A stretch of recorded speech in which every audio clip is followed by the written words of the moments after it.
Bonjour et bienvenue dans cette nouvelle vidéo. Aujourd'hui, pilule or not pilule. Mais avant toute chose, je tiens à me présenter. Je m'appelle Euriel, je suis naturopathe et masseuse.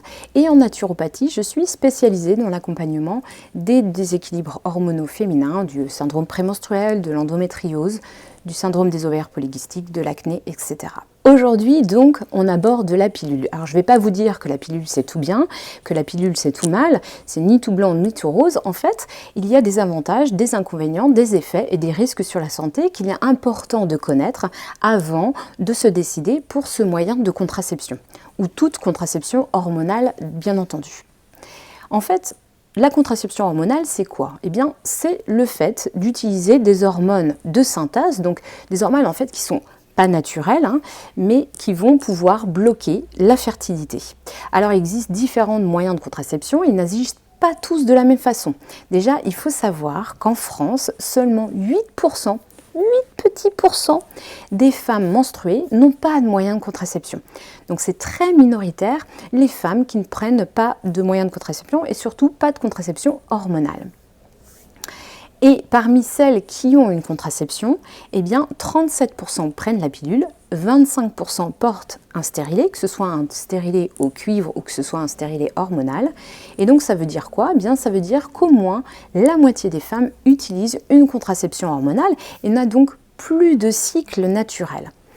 En revanche, oui, celles qui ont un DUI au cuivre, donc un stérilet au cuivre, ou alors une ligature des trompes, il y en a, elles ont encore une activité hormonale avec une ovulation et des vraies règles.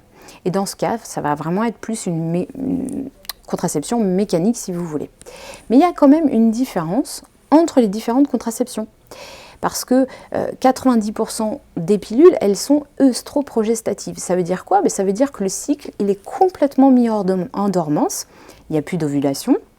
Et les règles, en fait, ne sont pas vraiment des vraies règles, ce sont plutôt des saignements privation. C'est aussi le cas du patch et de l'anneau vaginal.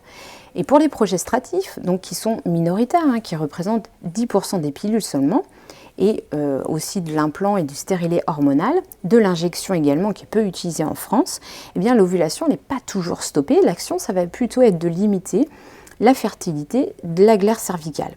Donc dans ces cas-là, eh bien, certaines femmes peuvent encore ressentir le cycle. Bon, c'est quand même plus compliqué. Alors c'est vrai que la pilule a libéré les femmes, maintenant on peut se poser la question des effets secondaires et des risques pour la santé.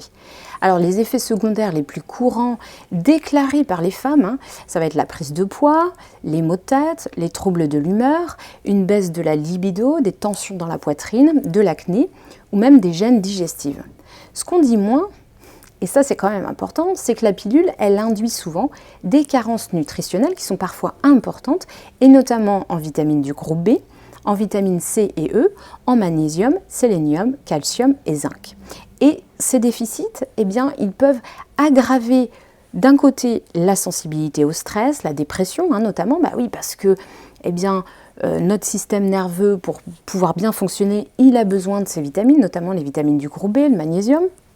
Mais ces carences, elles peuvent aussi avoir des effets sur la fertilité et le risque de fausse couche. Mais il y a aussi des risques pour la santé, et même s'ils se produisent peu souvent, fort heureusement, ils sont quand même importants. Ils sont souvent d'ordre cardiovasculaire, on parle de thrombose, d'infarctus du myocarde et d'AVC. Une étude danoise a même fait le lien entre la prise d'une contraception hormonale et un risque plus élevé de cancer du sein. Sachez aussi que contraception hormonale et tabac ne font pas du tout bon ménage. Et plus globalement, toute contraception hormonale, elle peut induire un dérèglement du fonctionnement du système hormonal. Oui, parce que en fait, la pilule, ce sont des hormones de synthèse, et donc c'est aussi un perturbateur endocrinien. Et oui, il faut quand même le dire. Bref, la pilule, c'est ni bien ni mal, ça peut être très utile, notamment dans certaines pathologies, des endométrioses qui sont très importantes. Eh bien, la pilule, elle va vraiment être recommandée pour bloquer l'activité ovarienne et stopper la progression de la maladie. Donc là, ça va être très intéressant. Cela dit, eh bien, avant de s'engager à prendre la pilule ou toute autre contraception hormonale, eh bien, ça peut être intéressant d'avoir connaissance des effets sur la santé et bien sûr de ses risques. Voilà, je dis ça comme ça. Bonne journée à vous. Et surtout, si ça vous intéresse, abonnez-vous.